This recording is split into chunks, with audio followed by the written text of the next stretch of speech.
article said, quote, I have a lot of confidence in LeBron James in the fourth quarter. I don't really know any other way to say that. I trust him. So, Shannon, please give LeBron a letter grade for last night. Hey, you saw that Dylan Brooks got a little and-1 on LeBron. He want to do okay. You see what LeBron was doing with them Hakeem Olajuwon step back and do it out here. He too little. Y'all better get him up out me. He too little.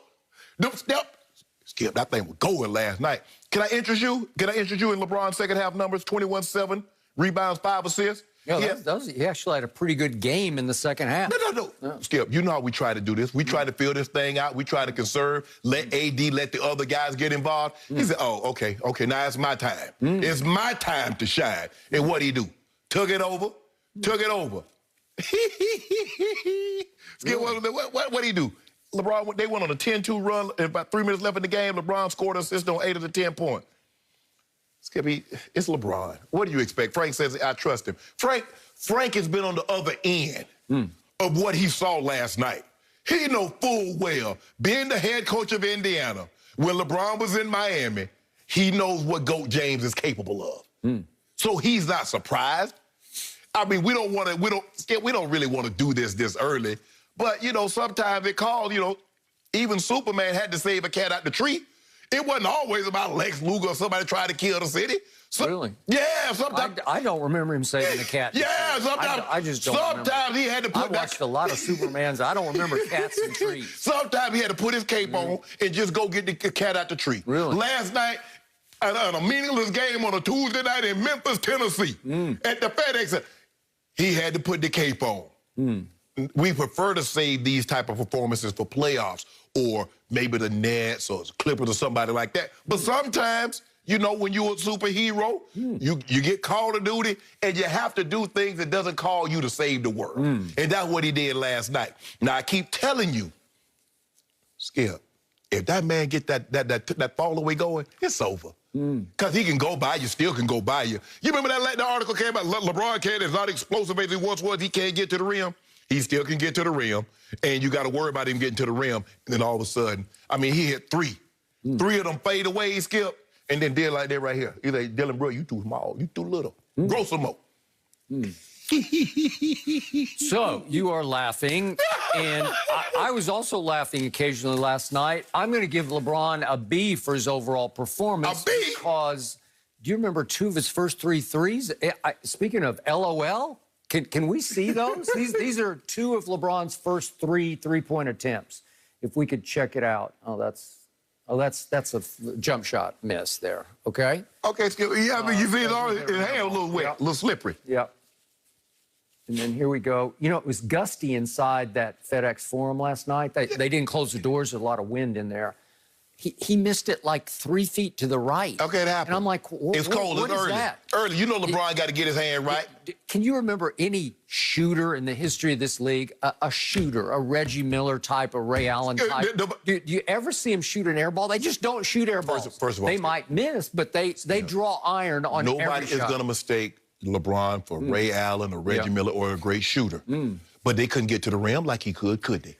So, I will give you this. Once LeBron woke up at halftime, because he had a rough first half. He had only 5 points, and so you got to factor that in because it is a 4-quarter game. I thought you told me the second half is the most important half. I will weigh the second half much stronger than I would the first half. But to your point, second half, he said he went into attack mode. Well, it's pretty easy to go into attack mode when you're playing a team that is about to be 0-4 at home, a team without not only Jaren Jackson, but obviously Ja Morant. Right. The 2 kids on that team who both have star potential. They're two of the top 3 players. Okay, all right. So neither could play last night, as we well know. So this is the rest of Memphis, a team bound to be 0-4 at home. And LeBron turned it on because he could turn it on, because nobody can guard him. They don't have anybody who can deal with him. No, nobody does. And, nobody does. No. We'll see about that, because there's this team in the basement at Staples. There you go. You remember what happened last year? You started boasting. Yeah, we'll see about that. But to your point, LeBron hit 9 out of 12 shots in the second half, and he had 21 points and 7 rebounds and 5 assists. And as I said, that's a pretty good game for most people in the second. He had it all in the second half.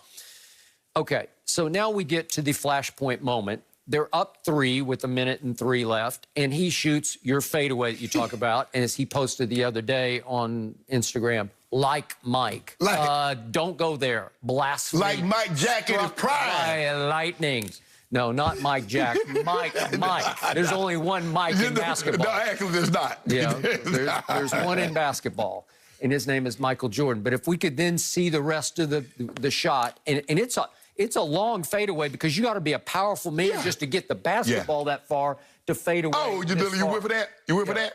Yeah, okay. So it's a long fadeaway, and he ripped it, and he goes back up the floor, and then I'm saying, wait a second, what are you doing? They do little. First, at first glance, I thought, did you hurt your shoulder somehow shooting that shot? No, he's putting hand down to the floor like you are too little. Yeah, you're too little. You're too little. You're talking about Dylan Brooks. Yeah. Who cares about Dylan Brooks? Is it Kawhi Leonard? Is it even Paul George? We do it here. We do it. And by the way, somebody is too little on a fadeaway. Everybody's too little on a fadeaway. You're too little. Name somebody. Name the tallest player in basketball. You know, Kareem Abdul-Jabbar and Shaq would have been too little trying to guard that shot because you can't stop that shot because he creates so much space going away from you. So it's the opposite of overpowering and getting even with somebody. It's actually a coward's way out. Yeah, no, I'm not saying it's not a great way out because it's effective, but it's the opposite. Did he dunk on Dylan Brooks? But here's the thing. Did he take him to the hole and just bully him? No. Was it 85? I think it might have been 85 or 86. Michael Jordan dunked on John Stockton. And a fan said, how about you dunk on somebody your own size? He gets the ball a couple of possessions later. He dunks on 6'11" Melvin Turpin. They call him the trimmer. He looks at the fan. Is he big enough? Now, see, we could have bullied Dylan Brooks and got the ball and laid it up. But you're going to say, oh, you bully him. Why don't you shoot it? Because that's what you say. Okay, LeBron, but do you think Michael Jordan ran up the floor after he dunked on Stockton and went, you're too little? No, but stop the fan, because Dylan... What are you talking about? Dylan Brooks was the one. He the one that get a couple of, got an and one and want to flex his muscle. Okay, all right, I got it. He's Dylan Brooks. Exactly. Come on, what are you doing? It's Memphis on a Tuesday night. Would Jordan have resorted to this? It's literally beneath LeBron to go back up court doing that to the Memphis Grizzlies without Ja and JJ. Your boy, he lit up LeBradford Smith. You didn't say when he hit LeBradford Smith up for 34 at the half. But LeBradford Smith asked for it. Yeah, Dylan Brooks asked for it. Oh, come on. Did he ask for it? He asked for it. Okay, if he asked for it, go dunk on him. Go dunk on him. And the thing is that you know what he talking about. Hey, coach, let me have LeBron. Every time they played the Memphis Grizzlies, Dylan Brooks always wanted that assignment. Look here, man. Look, when I went to school, I wasn't trying to take all them hard classes. When we first got there as freshmen, I'm asking everybody, man, what's your major? Man, I'm a chemical engineer. I'm a this, I'm a that. Man, what you gonna major? I said criminal justice. Because I'm gonna get up out of here. Okay. And guess what? When I left, they were still taking them chemical engineers and those mechanical engineering classes. He always want that tough assignment so he can say, I locked LeBron. No, you didn't. You got your head bust again. Too little. He's 6'7". He's little. It's ridiculous. Little legs. If you want to do this, I got it. You know, I just took the baby to the cleaners, right? Remember what we did to Jaylen Brown? Oh, no, that step back on Jaylen Brown? Okay, that's fine. Dunk on somebody. You know, show them up. That doesn't show anybody up. We dunked on Nurkic. You're running away from them. Hold on. We dunked on Nurkic. We dunked on Bielitsa. We done dunked on Sobers. You know we dunk on everybody. Thiago Splitter. Yeah, and then you talk about he can't out-jump me. That is true. Thiago Splitter.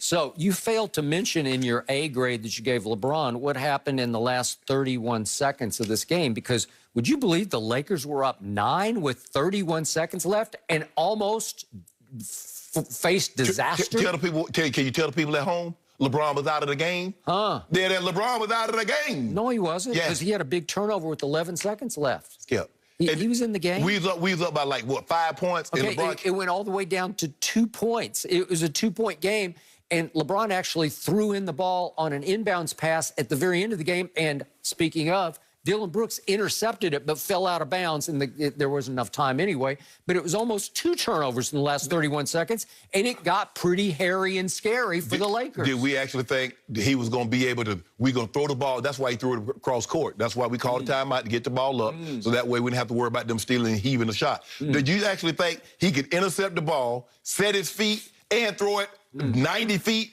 and make a shot? I did not. Neither did Bron. So, speaking of some Tuesday night in Memphis, my question was last night was, why didn't LeBron take a night off? Because it just, it cried for We played rest. basketball. You're in year 18. So? You just turned 36 years of age, which in NBA dog years makes you like 45. Yeah, right? no, actually, LeBron had skipped. I remember the world was falling when LeBron was in Cleveland and he was taking nights off. Oh, Michael Jordan would have never took off. And you listed 9 times Michael Jordan played all 82. Okay, one now time he he's played in year 18. My guy won't play. Did Mike play 18 years? He couldn't. Nope. He couldn't. Did not. Okay, so what did LeBron say on the shop just before the season started? Oh, I'm going to be cherry picking a lot of games. And what did Danny Green say on a podcast maybe a week or so before the season started? Danny Green said, oh, I look for LeBron to be hit and miss all through the first month, but take half the games off. Skip. Really? If you notice, he's taking 0 games off. No, but see, you misunderstood what he said. If you look at LeBron during the first half, what he doing? LeBron out there like, oh, okay, if I can get me a layup, if I can hit me a little easy shot, I'm good. LeBron ain't exerting no energy. Is he running up